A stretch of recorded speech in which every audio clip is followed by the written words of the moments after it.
Le bilan est très positif et nous ferons dimanche prochain un score qui surprendra beaucoup de monde.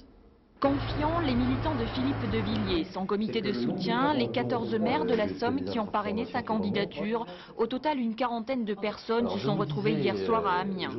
Ultime rencontre à J-3 du premier tour des présidentielles pour dresser un bilan qu'ils jugent positif des quelques semaines de campagne, semaines passées à relayer sur le terrain les thèmes développés par le candidat de Villiers, la famille et l'Europe essentiellement. Nous avons été là pour reprendre les propos qu'il avait tenus lors de ces différents meetings, et surtout de rassembler les Français sur le plan de remettre la souveraineté nationale en place, puisqu'elle fait un peu défaut actuellement.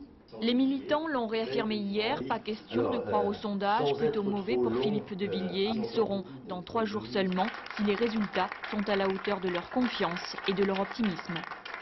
Le dernier sondage autorisé, publié dimanche, les créditait de 3% d'intention de vote. À 3 jours du premier tour de l'élection présidentielle, les Verts font leur constat de fin de campagne et se posent en novateurs.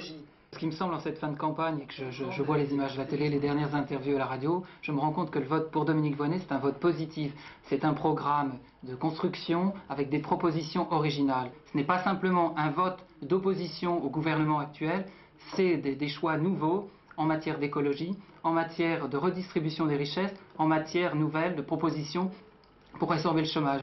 Pour le deuxième tour, encore aucune consigne de vote. Les Verts attendent avant de se déterminer les propositions des autres candidats.